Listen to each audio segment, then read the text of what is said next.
नमो अरिहन्ताणं नमो सिद्धाणं नमो आयर्याणं नमो उवज्झायाणं नमो लोये सव्वसाहोणं तीन भुवन में सार वीतराग विज्ञानता शिव स्वरूप शिवकार नमः त्रियोग संहारिके।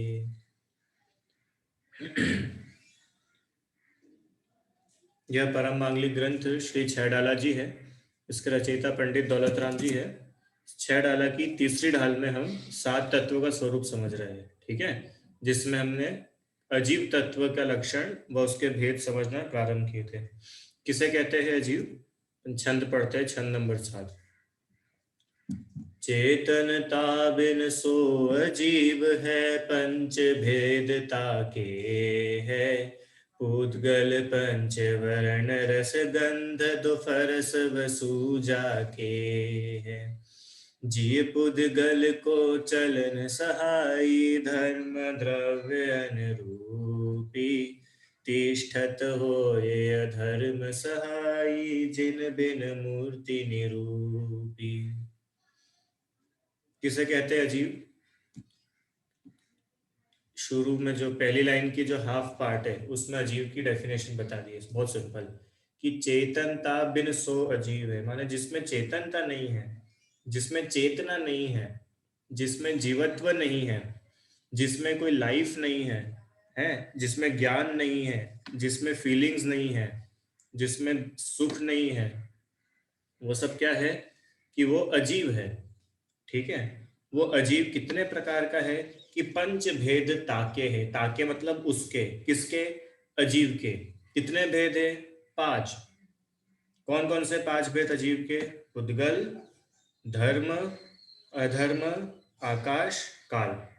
ठीक है, ये 5 अजीव के भेद है। इनमें से अपन ने कल पुद्गल द्रव्य जो अजीव का पहला भेद है उसकी चर्चा की थी। क्या बोला कि पुद्गल पहला कौन सा है? कि पहला है पुद्गल। अब ये पुद्गल के भी क्या है, अलग अलग तक वो है कि पंच वर्ण रस, माने वर्ण और रस 5 प्रकार के। देखो उसको ध्यान से पढ़ना। पंच, पंच मतलब वो वाला पंच नहीं, इंग्लिश वाला, हिंदी वाला पंच। पंच मतलब 5, ठीक है। वर्ण और रस, वर्ण मतलब होता है कलर्स जो अपन चक्षु इंद्री से जानते हैं, और रस मतलब टेस्ट, है ना। तो वर्ण और रस ये दोनों कितने प्रकार के बताए? 5 प्रकार के बताए। तो इन दोनों को साथ में लिख दिया, पंच वर्ण और पंच रस। ठीक है, 5 वर्ण और 5 रस। कौन कौन से थे 5 रस? खट्टा, मीठा, कड़वा, कसायला, चरपरा, है ना। ये 5 कौन से थे? 5 रस। और 5 वर्ण कौन कौन से थे? 5 वर्ण कौन से थे? लाल, पीला, हरा, काला, सफेद, है ना, नीला, जो भी मतलब मेन 5 कलर जो है, ये तो उन्होंने मुख्य बताए हैं 5। और इनका मिक्सचर बना के बहुत सारे बन सकते हैं। ऐसे 5 वर्ण और 5 रस। उसके बाद गंध 2। गंध जो है वो 2 प्रकार से होती है। कौन कौन सी होती है? एक सुगंध, एक दुर्गंध। ठीक है ना, सुगंध दुर्गंध 2। और फरस, फरस कितने हैं? वसु। वसु मतलब होता है 8। कल हमने समझा था ना। आज आप सभी ने शांतिनाथ भगवान की पूजा की होगी। आज शांतिनाथ भगवान का मोक्ष कल्याणक है ना। तो उसमें अर्घ्य क्या पड़ा? वसु द्रव्य सवारी तुम डिंगदारी, है ना। वसु द्रव्य, वसु मतलब 8। तो वसु फरस, फरस मतलब स्पर्श। तो स्पर्श के कितने भेद है? कि 8। 8 प्रकार से स्पर्श हम जानते हैं। कैसा? हल्का भारी, रूखा चिकना, ठंडा गरम, कड़ा नरम, है ना। ऐसे 8 प्रकार से हमें स्पर्श का ज्ञान होता है। तो ये एक ही लाइन में उन्होंने पुद्गल के बारे में बता दिया ना। ये जो पूरी एक लाइन है, सेकंड लाइन, उसमें पूरा पुद्गल। पुद्गल क्या है? कि अजीव का पहला भेद है। हम्म, ये अजीव के कितने 5 भेद है। पुद्गल, धर्म, अधर्म, आकाश और काल। फिर पुद्गल कितने प्रकार से, मतलब पुद्गल के क्या क्या गुण हैं? कि पुद्गल के गुण है स्पर्श, रस, गंध और वर्ण। तो पुद्गल पंच वर्ण रस, माने वर्ण और रस ये पांच पांच है। गंध दो प्रकार की है। और फरस वसु स्पर्श 8 प्रकार का है। टोटल कितने हो गए? 20 हो गए ना। 8 और 2 10, 10 और 5 15, 15 और 5 20। ऐसे 20 प्रकार से हमें पुद्गल का ज्ञान होता है। हम्म। अब तीसरा पॉइंट, तीसरी लाइन क्या लिखी है? जीय पुद्गल को चलन सहाई धर्म द्रव्य अनुरूपी। क्या है तीसरा? माने पुद्गल तो हुआ पहला भेद अजीब का। अजीब का दूसरा भेद क्या है? धर्म, है ना। पुद्गल, धर्म, अधर्म, आकाश, काल। तो सेकंड भेद क्या हुआ? धर्म द्रव्य। तो फिर धर्म द्रव्य क्या होता है? धर्म मतलब क्या होता है बताओ, कौन बताएगा? जैनिशा, आप धर्म करते हो? कहाँ है जैनिशा? जैनिशा बताओ, धर्म करते हो? बताओ धर्म मतलब क्या होता है? है जो हम हमारी हमारी बताओ अनेकांत, धर्म मतलब क्या होता है?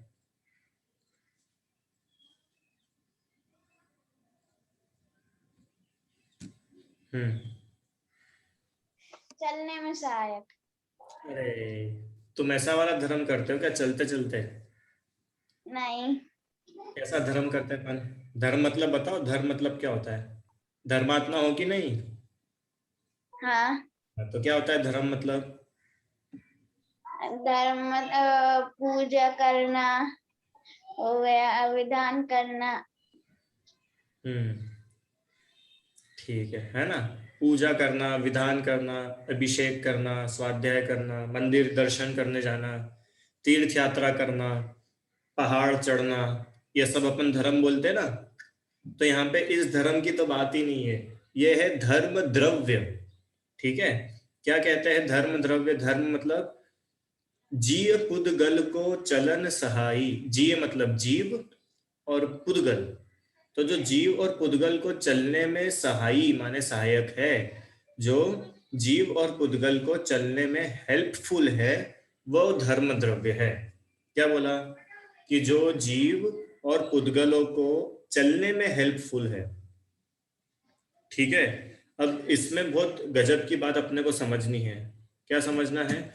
कि जो धर्म द्रव्य है ना, ये धर्म द्रव्य जानबूझ करके किसी को जबरदस्ती नहीं चलाता है कि चलो चलो चलो चलो, रुको मत, चलते जाओ चलते जाओ, कि नहीं। धर्म द्रव्य ऐसा नहीं है। धर्म द्रव्य क्या है? कि जो स्वयं चलते हुए जीव और पुद्गलों को, माने जो खुद चलना चाहते हैं, उनको चलने में हेल्प करता है। ठीक है।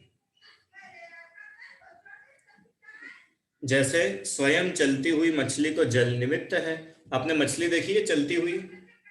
मछली चलती हुई, तैरती हुई देखी है कभी? देखिए ना। तो वो मछली बिना पानी के तैर सकती है क्या? क्यों? अरे मछली के पंख है ना, उसके पास में पंख है, मछली तैरे कि नहीं? मछली, भले ही मछली के पास में उसके पंख है, पर फिर भी पानी उसके तैरने में हेल्प करता है ना। कोई पानी जानबूझ करके मछली को चलाता है क्या, धक्का देके? क्यों? पानी जानबूझ करके मछली को चला रहा है, ऐसा होता है? ऐसा नहीं होता है। पर पानी रहता है तो मछली चलती है। ठीक है। ऐसे ही धर्म द्रव्य जानबूझ करके जीव और पुद्गलों को चलाते नहीं है। जीव और पुद्गल अगर चलना चाहे तो धर्म द्रव्य हेल्प करता है ना। अब ये चलने का मतलब क्या है? चलना मतलब ऐसा ही नहीं पैरों से ही चलना होता है। चलने का यहाँ पे मतलब है मूवमेंट। जैसे अभी क्या है मेरे पास में, ये है, ये पेंसिल है। ठीक है। ये पेंसिल अभी यहाँ पर है, यहाँ से ये पेंसिल यहाँ पे आई तो मूवमेंट हुआ ना। पहले ये पेंसिल यहाँ पे थी, अब ये पेंसिल यहाँ पे आ गई। तो ये मूवमेंट कैसे हुआ? कि यहाँ पर धर्म द्रव्य मौजूद है, और वो धर्म द्रव्य इस पेंसिल के मूवमेंट में हेल्प कर रहा है। ठीक है। अब ये पेंसिल अभी इसी यहाँ पर एक जैसी है, तो धर्म द्रव्य इसको जानबूझ करके धक्का नहीं दे रहा है, चलो चलो चलो, ऐसा नहीं।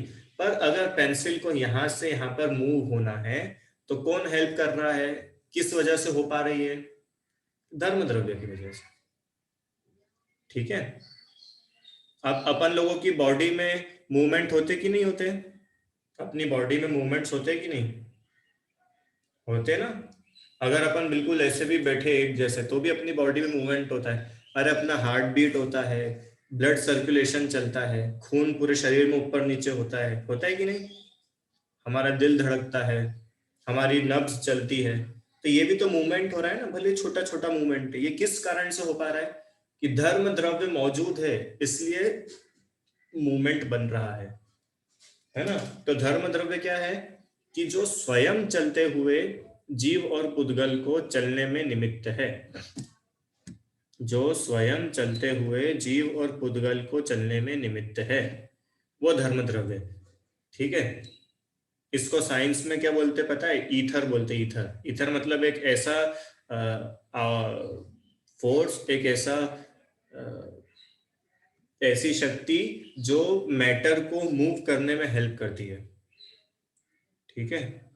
इसे धर्म द्रव्य कहते हैं। अब ये धर्म द्रव्य भी अजीव है, जीव नहीं है, इसलिए उसको अजीव के भेद में डाला। तो धर्म द्रव्य दिखता है कि अपने को, क्यों पूर्व धर्म द्रव्य दिखा है तुमको आज तक, क्या वो सब जगह है धर्म द्रव्य, बताओ। और दिखता नहीं है, क्यों नहीं दिखता है, क्योंकि जीव पुद्गल को चलन सहायी धर्म द्रव्य अनरूपी, वो अरूपी है, अमूर्तिक है। जैसे जीव अमूर्तिक है ना, ऐसे धर्म द्रव्य भी अमूर्तिक है, दिखता नहीं है पर होता है।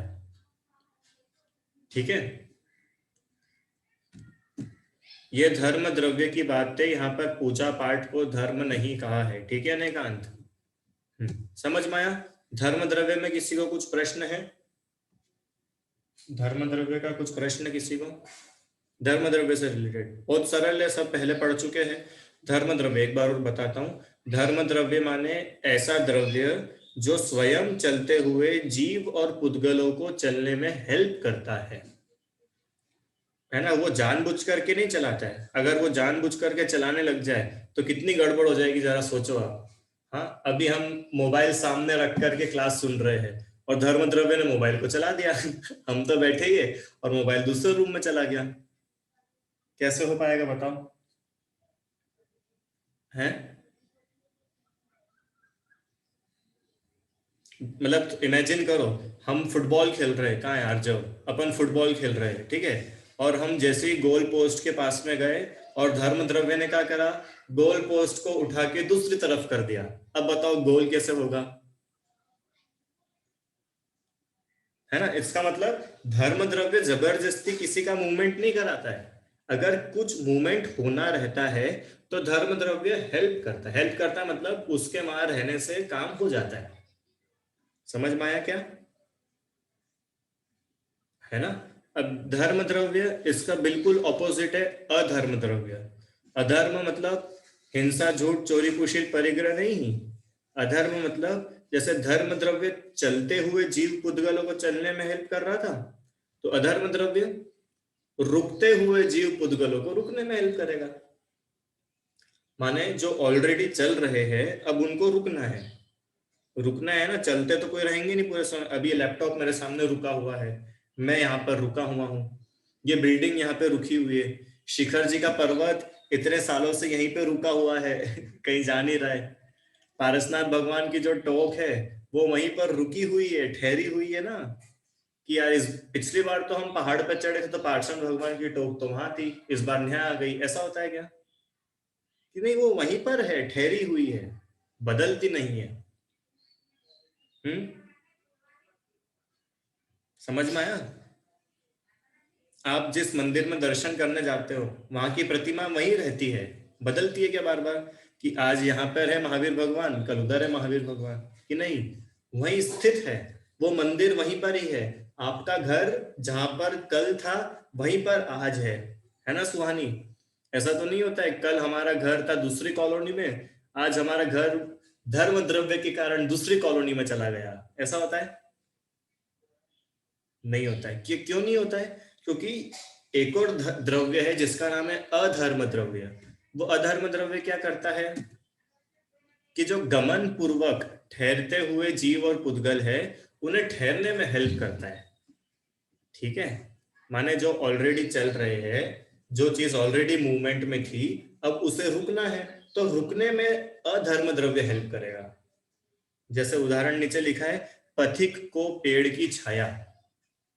पथिक मतलब जो व्यक्ति पैदल पैदल चल रहा है धूप में, है ना, और उसको ऐसे ही बहुत देर से वो पैदल चल रहा है, ठीक है, बहुत धूप आ हो गई है, उसको बहुत पसीना आ रहा है, बहुत थक गया है, और सडनली उसको एक बहुत जोरदार आम का पेड़ दिखता है, तो वो क्या करेगा, आम के पेड़ के नीचे जाकर के आराम करेगा, वहां रुक जाएगा, है ना। तो वो आम के पेड़ की जो छाया है, उस छाया के कारण, छाया की हेल्प से वो व्यक्ति वहां पर रुक गया। आम के पेड़ ने जबरदस्ती उसको रोका कि वहां पे खींचा क्या कि तुम यहीं रुको, तुम आगे मत बढ़ो, ऐसा नहीं। मतलब धर्म द्रव्य और अधर्म द्रव्य फोर्सफुली चलाना और रुकाने का काम नहीं करते हैं, वो तो सिर्फ प्रेजेंट रहते हैं। जिसे चलना होता है वो चल लेता है, जिसे रुकना होता है वो रुक लेता है, पर इनके वजह से ही होता है। ठीक है, अब अधर्म द्रव्य क्यों इंपॉर्टेंट है, बताओ, अधर्म द्रव्य क्यों इंपॉर्टेंट है? कि अगर अधर्म द्रव्य नहीं होगा तो पूरी दुनिया चलती रहेगी, चलती रहेगी। हाँ, आपका चश्मा आपके नाक पर टिक नहीं सकेगा, अधर्म द्रव्य है ना, इसलिए चश्मा यहीं पे बना रहता है। अगर अधर्म द्रव्य ना होता तो चश्मा रुक नहीं सकता था, हम एक जगह बैठ नहीं सकते थे।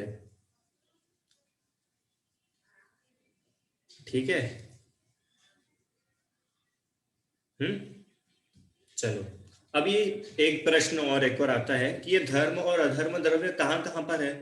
ये सिर्फ इंडिया में है, कि ये सिर्फ एशिया में है, कि ये सिर्फ अर्थ में है, बर्मुडा ट्रायंगल में है कि नहीं धर्म अधर्म द्रव्य, और स्पेस में ऊपर मून, मून पे धर्म अधर्म द्रव्य है कि नहीं, नरक में धर्म अधर्म द्रव्य है कि नहीं, स्वर्ग में, सब जगह है। जो पूरा तीन लोक है ना, जो हम तीन लोक का नक्शा देखते हैं, तीन लोक का नक्शा देखा है आप लोगों ने? तीन लोक का नक्शा देखा है क्या? नहीं देखा? देखो आपको तीन लोक का नक्शा दिखाते हैं, एक सेकंड ना। तीन लोक,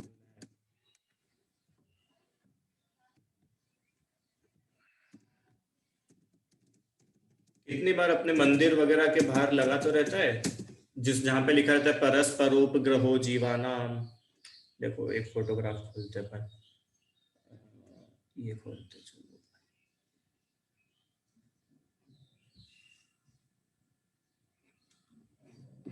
स्क्रीन शेयर करूं, स्क्रीन नहीं आ रही होगी ना? हाँ, देखो दिख रही है सामने तीन लोग का नक्शा। अब तो याद आया सबको, इसको तीन लोग बोलते हैं। ठीक है, तो ये तीन लोक है। तीन लोक मतलब कि ये जो नीचे का हिस्सा है ये कहलाता है अधोलोक, यहाँ पर नरक है। ये बीच का हिस्सा कहलाता है मध्यलोक, यहाँ पर मनुष्य और तिर्यंच है। और ऊपर का हिस्सा कहलाता है ऊर्ध्वलोक, यहाँ पर स्वर्ग है, देव है।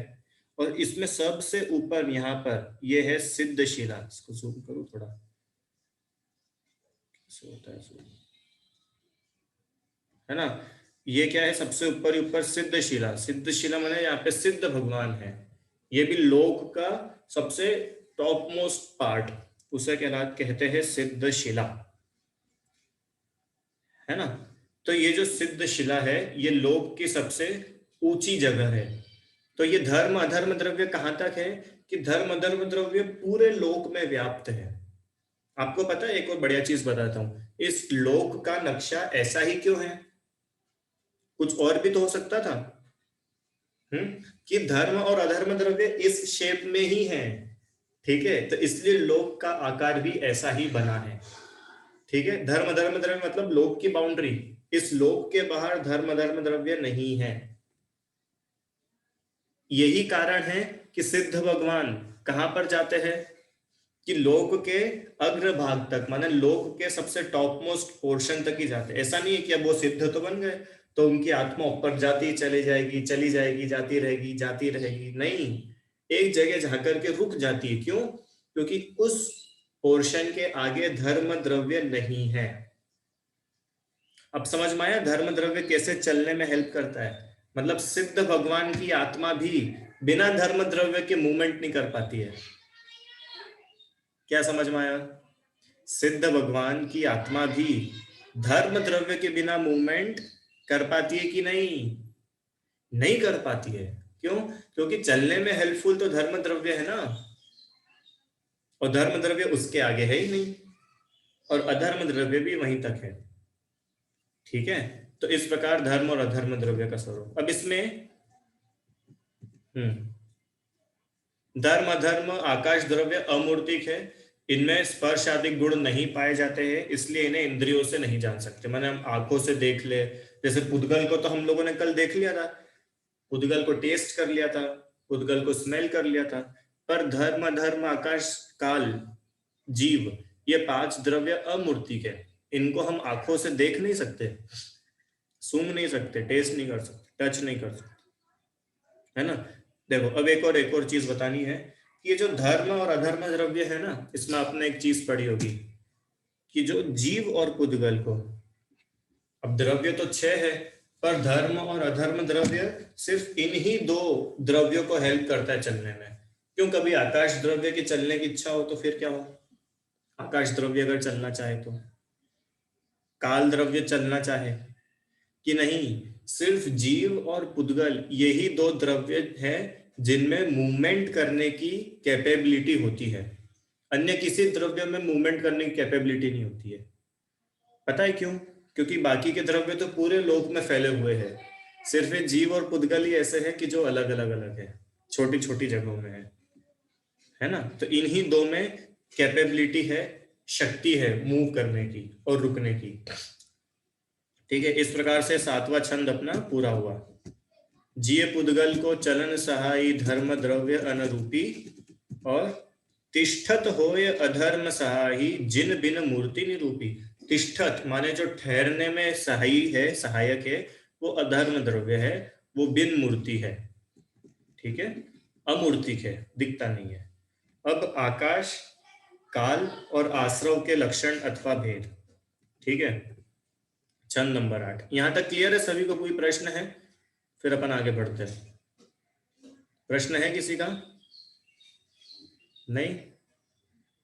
जिनके प्रश्न, हाँ बोलिए, वीडियो ऑन करके प्रश्न पूछना। ईवा। सॉरी सर, मैं वीडियो ऑन नहीं कर सकती, मेरे यहाँ पर वो नेट नहीं आ रहा है। बोलिए क्या प्रश्न है? सर जैसे हमने पढ़ा है कि स्पेस में तो प्लैनेट के आसपास घूमते रहते हैं, तो सर स्पेस में अधर्म द्रव्य नहीं है ना, बिल्कुल अधर्म द्रव्य है, पर वही ना, अधर्म द्रव्य फोर्सफुली किसी को रोकता नहीं है, अगर कोई रुकना चाहे तो रुक सकता है। ठीक है, और कोई चलना चाहे तो धर्म द्रव्य की हेल्प से चल सकता है। हाँ, अब आप अगला प्रश्न पूछोगे, मुझे मालूम है कि मून पे तो रुकते ही नहीं है, वहां तो उड़ते रहते वहां ग्रेविटी नहीं है ना विशुद्ध? यही प्रश्न था क्या? नहीं, तो वो क्या है कि वो वहां का सिस्टम जैसा हो, बाकी धर्म अधर्म द्रव्य तो सब जगह मौजूद है, कोई रुकना चाहे तो रुक सकता है। ठीक है, अब तुम बोलोगे कि वो, अब पहाड़ है बहुत बड़ा, अब धर्म द्रव्य है कि नहीं जहां पर पहाड़ है? कि धर्म द्रव्य तो है, तो मैं कब से धक्का दे रहा हूँ, पहाड़ हिल ही नहीं रहा है। धर्म द्रव्य है तो पहाड़ हिलना चाहिए ना, कि तुम्हारी शक्ति नहीं है हिलाने की, इसलिए नहीं हिल रहा है। ठीक है, तो हम किसी चीज को चला नहीं पा रहे, रुका नहीं पा रहे, तो हम ऐसा नहीं बोल सकते कि धर्म द्रव्य है कि नहीं है। ठीक है, बोलो विशुद्धि। सर परसों एक बच्चे ने मतलब एक हाँ। प्रश्न पूछा था कि अरिहंत भगवान के पास ऑलरेडी इतना सुख है, तो एक बढ़िया, ऐसा प्रश्न। चलो, और किसी को याद था क्या ये होमवर्क? आर्जव भैया को याद नहीं था जिन्होंने होमवर्क दिया? किस किसने इसका उत्तर ढूंढा बताओ? हाँ, मैं वैसे डिस्कस करने वाला था आज, मैंने सोचा भी था। बताओ, अरिहंत भगवान को तो अनंत सुख मिल चुका है, मिल गया है ना, तो अब अरिहंत भगवान को सिद्ध बनने की क्या जरूरत है? अरिहंत बन के भी अनंत सुख भोग सकते हैं ना। अनंत सुख मिला है कि नहीं मिला है, कि प्राप्त तो हो गया है। तो अब वो सिद्ध क्यों बने? अरिहंत बन के काम चल जाएगा। बोलो संस्कृति, क्या उत्तर है इसका?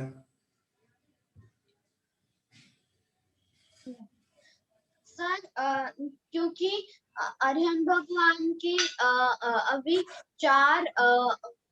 चार कर्म भी नहीं खत्म हुए हैं, और वो खत्म होंगे तब वो सिद्ध बनेंगे, और उनको सुख पहले से ही मतलब मिल चुका है, बट और सुख के लिए उन्हें सिद्ध बनना पड़ता है। नहीं, और सुख की तो बात ही नहीं। अगर अरिहंत बनने के बाद भी और सुख है तो फिर अरिहंत बनने का सेंस क्या निकला? अनंत सुख हो तो गया, अपन ने बात करी थी ना, अनंत दर्शन, अनंत ज्ञान, अनंत सुख और अनंत वीर्य, ये तो उनमें ऑलरेडी है। तो फिर और इससे अनंत से ज्यादा और क्या होगा? सुख तो उतना ही है उनका। बताओ और किसी को। श्रेष्ठ बोलो। भैया जी मेरा भी आंसर यही था कि उनके अभी 4 आघातीय कम कर्म बचे। ठीक है, आर्जव। भैया मैं कह रहा था कि अरिहंत भगवान क्योंकि उपदेश देते हैं तो फिर फाइनली ताकि वो रेस्ट कर सकते हैं और उनको वो एक जगह में बैठ सकते हैं, और उनके अभी भी 4 कर्म बचे हैं, इसलिए वो सिद्ध बनते हैं। अच्छा, समझ में आया इन्होंने क्या बोला? कि अरिहंत भगवान थक जाते होंगे उपदेश देते देते। अब समूह शरण है, इतना बड़ा समूह शरण, इतने लोग आते हैं समूह शरण में, तो भगवान थक जाते होंगे। अब उनको भी आराम चाहिए ना, तो रेस्ट लेने के लिए वो सिद्ध बन जाते हैं कि अब वहां पे तो समूह शरण होगा ही नहीं, अपने को प्रवचन करना ही नहीं पड़ेंगे। कि ये बहुत गलत उत्तर है। अरे भगवान थकते नहीं, अनंत वीर्य है उनके पास में। अब ये तो देखो, अनंत सुख के साथ अनंत वीर्य भी तो है, अनंत शक्तिशाली है भगवान, वो थकते नहीं है। ठीक है, और कोई? तीर्थ जैन बोलिए।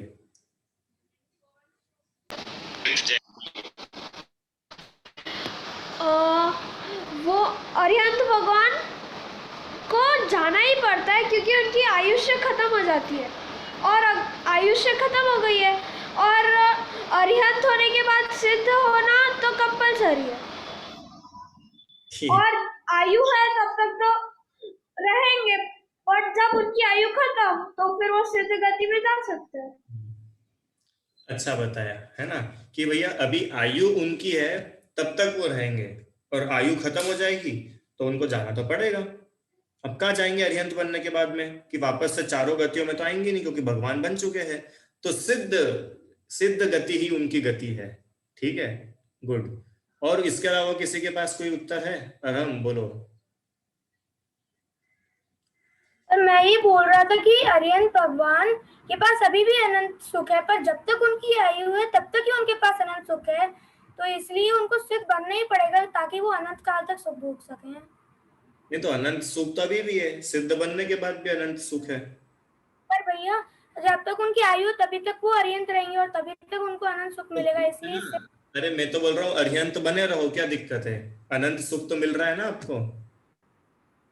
पर भैया आयु तो उतनी है ना, सबकी आयु फिक्स होती है। ठीक है, आयु तो सबकी फिक्स है ना, इसलिए। अरे अभी देखो बहुत सरल, और किसी को बोलना है? चलो बोलो, निहिता।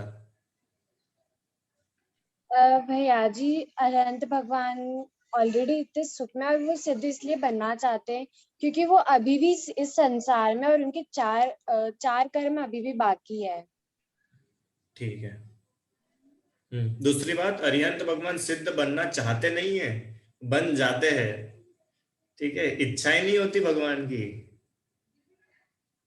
नंदिनी। सर इसलिए वो मतलब अरिहंत भगवान इसलिए मोक्ष जाना चाहते हैं क्योंकि सर अभी भी उनके पास मतलब वो अभी बीच मोक्ष जाना नहीं चाहते हैं। भगवान मोक्ष थोड़ी जाना चाहते हैं। अगर भगवान मोक्ष जाना चाहे इसका मतलब भगवान इच्छा करते हैं, और इच्छा तो दुख का कारण है। ठीक है, तो भगवान दुखी थोड़ी ना है, भगवान तो सुखी है। सुखी व्यक्ति इच्छा नहीं करता है। तो ऐसा मत बोलो मोक्ष जाना चाहते हैं, आप ऐसा बोलो कि उनका मोक्ष हो जाता है। अब क्यों हो जाता है मोक्ष, ये बताओ। सर नहीं पता सर, मेरा एक प्रश्न है। प्रश्न रुको, अभी प्रश्न रुक के पूछो। अनेकांत, भैया जी एक प्रश्न है प्रश्न कि अगर उत्तर तो दो मेरे प्रश्न का उत्तर तो दो पहले। बस हो गया सबका, दे दिया सभी लोगों ने ऑलमोस्ट। ठीक है, आराध्या बोलो, चलो तुम भी बोलो। मुझे यही कहना था कि उनकी आयु का शायद अभी होगा, वो सिद्ध बनेंगे और कर्म का शायद 4 चतुष्टय मिले हैं। जब उनकी ठीक है, आयु खत्म हो जाएगी तभी वो कदम चुके होंगे। अच्छी बात, बढ़िया, अच्छा बताया आप लोगों ने। देखो इसका सीधा सरल उत्तर बता दूं आपको।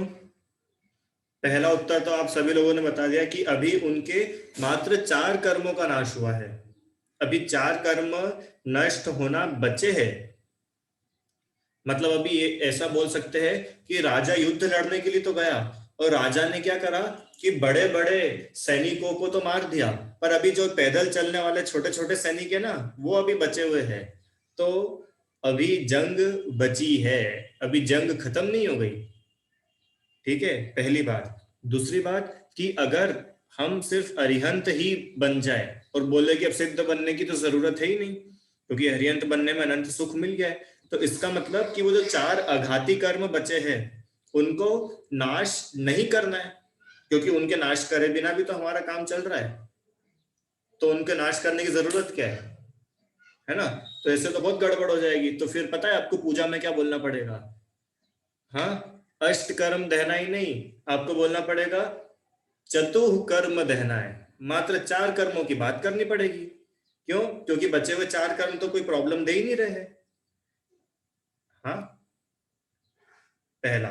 और दूसरा, एक तो ये बात हो गई, और दूसरी बात ये है कि आयु कर्म है ना, वेदनीय, आयु, नाम और गोत्र। तो ये जो आयु कर्म है, ये आयु कर्म जो है ये एक लिमिट के साथ में रहता है। ऐसा नहीं है कि किसी की आयु अनंत है, हर किसी की आयु संख्यात ही होती है, भले वो आदिनाथ भगवान हो या भले महावीर भगवान हो, एक लिमिटेड टाइम तक ही वो रहेंगे। क्यों? क्योंकि आत्मा और शरीर मिले हैं, इसका मतलब की बात है कि ये अलग अलग भी होंगे।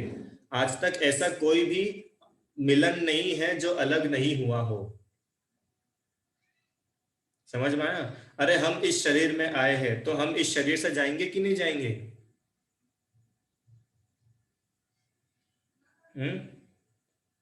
बिल्कुल जाएंगे। हाँ, इस और भगवान को भी अगर शरीर है तो वो शरीर भी उनका छूटेगा कि नहीं छूटेगा? कि बिल्कुल छूटेगा। अगर शरीर उनका छूटे ही नहीं तो क्या होगा? वो संसारी ही बने रहेंगे, संसार में रहेंगे।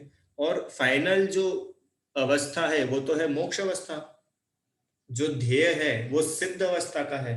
और जो सिद्ध भगवान का सुख है उस सुख को बोलते हैं अव्यबाद सुख। अव्यबाद सुख मतलब कि अब शरीर भी नहीं, अब वो 4 कर्म भी नहीं, कुछ भी नहीं, अब तो सिर्फ सुख आनंद ही भोगना है अनंत अनंत काल तक। ठीक है, इसलिए अरिहंत बनने के बाद में सिद्ध बन ही जाते हैं। और आगे और अपन चलेंगे तो गुणस्थान की बात होती है ना। गुणस्थान आप लोगों ने कभी नहीं सुने होंगे, पर 14 गुणस्थान होते हैं और सिद्ध भगवान 14 गुणस्थान के भी पार होते हैं, क्योंकि 14 गुणस्थान तो संसारी जीव की दृष्टि से है। तो अरिहंत भगवान तो अभी संसारी ही कहलाएंगे, मुक्त तो वे ही कहलाएंगे जो वास्तव में संसार से मुक्त हुए हैं। ठीक है, इसलिए अरिहंत बनने के बाद में सिद्ध बन ही जाते हैं।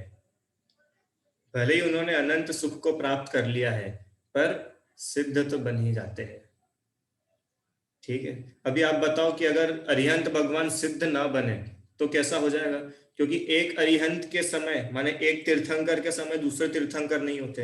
ये नियम है कि नहीं नियम है? माने एक तीर्थंकर है तो उसी समय दूसरे तीर्थंकर नहीं होते, ये नियम है। हाँ, तो अगर एक तीर्थंकर के समय दूसरे तीर्थंकर नहीं होते और आदिनाथ भगवान को मोक्ष नहीं होता तो अजितनाथ भगवान कैसे होते हैं बताओ? क्योंकि आदिनाथ भगवान तो अभी संसार में ही है, उनका तो मोक्ष हुआ नहीं। अब जब अजितनाथ नहीं हुए तो संभवनाथ कैसे होंगे? अभिनंदन नाथ भगवान कैसे होंगे? सुमति पद्म सुपार्श, हाँ 24 तीर्थंकर कैसे होंगे? और ये तो अभी की बात है, इसके पहले जो 24 तीर्थंकर हो चुके वो कैसे होंगे? उनके पहले के 24 कैसे होते? फिर तो 24 तीर्थंकर का सिस्टम ही गड़बड़ हो जाता। समझ में आया आराध्या? इसलिए अरिहंत बनने के बाद सिद्ध बनना अनिवार्य है, क्योंकि आयु लिमिटेड है ना, आयु तो आपकी उतनी ही है। उस आयु के बाद में नियम से ये शरीर और आत्मा अलग अलग होंगे ही। ठीक है, जब भी तो उन्होंने 12 भावना में बोला, राजा राणा छत्रपति हाथिन के असवार, अगली लाइन क्या है?